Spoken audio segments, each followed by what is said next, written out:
Copa আমেরিকার শেষ আটে কে কার মুখোমুখি হবে চলুন তা এক নজরে জেনে নেই। কোপা আমেরিকা গ্রুপ পর্বের শেষ ম্যাচে মঙ্গলবার ৩ জুলাই সকালে মাঠে নেমেছিল ৪ দল। কলম্বিয়ার বিপক্ষে ১-১ গোলে ড্র করেছে ব্রাজিল। আরেক ম্যাচে প্যারাগুয়ের বিপক্ষে ২-১ গোলে জয় পেয়েছে কোস্টারিকা। এর মধ্য দিয়ে শেষ হলো কোপা আমেরিকার গ্রুপ পর্বের খেলা। আগামী শুক্রবার ৫ জুলাই থেকে শুরু হবে কোয়ার্টার ফাইনাল। টুর্নামেন্টের শুরু থেকে দুর্দান্ত ফর্মে আছে বর্তমান চ্যাম্পিয়ন আর্জেন্টিনা। তাদের গ্রুপে ছিল কানাডা, চিলি ও পেরু। ৩ ম্যাচে সব কয়টিতে জয় তুলে পূর্ণ ৬ পয়েন্ট নিয়ে শেষ ৮ নিশ্চিত করেছে আলভেস ইলেস্তারা। কোয়ার্টার ফাইনালের প্রথম ম্যাচে আগামী শুক্রবার সকালে ইকুয়েডর আর্জেন্টিনা। বি গ্রুপ থেকে ১ জয় ১ ড্র ও ১ হারে ৪ পয়েন্ট নিয়ে শেষ ৮ জায়গা করে নিয়েছে ইকুয়েডর। পরের দিন শনিবার ৬ জুলাই সকালে এ গ্রুপের রানার্স আপ কানাডা খেলবে বি গ্রুপের চ্যাম্পিয়ন ভেনেজুয়েলার বিপক্ষে।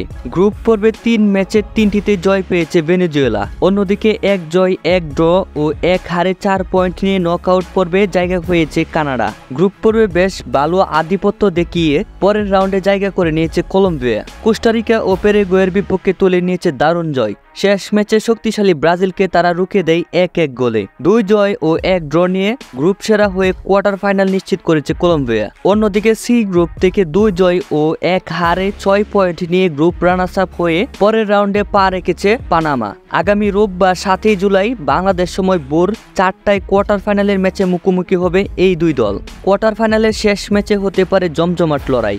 রোববার সকালে মুখোমুখি হবে শক্তিশালী দুই দল ব্রাজিল ও উরুগুয়ে। গ্রুপ পর্বের কিছুটা ছন্নছাড়া থাকলেও ইতিহাস বলে বড় ম্যাচে জ্বলে ওঠে ব্রাজিল। তাই ধারণা করা হচ্ছে এই ম্যাচে হবে বেশ কঠিন লড়াই। গ্রুপ পর্বে ৩ ম্যাচে ৩টিতে জয় তুলে নিয়েছে উরুগুয়ে। পূর্ণ ৬ পয়েন্ট নিয়ে গ্রুপ সেরা হয়ে পরের রাউন্ডে পা রেখেছে তারা। অন্যদিকে গ্রুপ পর্বে নিজেদের সেরা খেলাটা খেলতে পারেনি ব্রাজিল। ১ জয় ও ২ ড্র নিয়ে গ্রুপ রানার্স আপ হয়ে কোয়ার্টার ফাইনালে পা রেখেছে সিলেসাওরা। তো সংক্ষেপে যদি বলি তাহলে কোয়ার্টার ফাইনালের সূচি হচ্ছে: আর্জেন্টিনা বনাম ইকুয়েডর খেলবে ৫ জুলাই, ভেনেজুয়েলা বনাম কানাডা খেলবে ৬ জুলাই, কলম্বিয়া বনাম পানামা খেলবে ৭ জুলাই, উরুগুয়ে বনাম ব্রাজিল খেলবে ৭ জুলাই। তো বন্ধুরা, কোপা আমেরিকায় শেষ ৮ থেকে কারা যাবে ফাইনালে অবশ্যই কমেন্ট করে জানাবেন। আর চ্যানেলটিতে নতুন হয়ে থাকলে চ্যানেলটিকে সাবস্ক্রাইব করে দিবেন।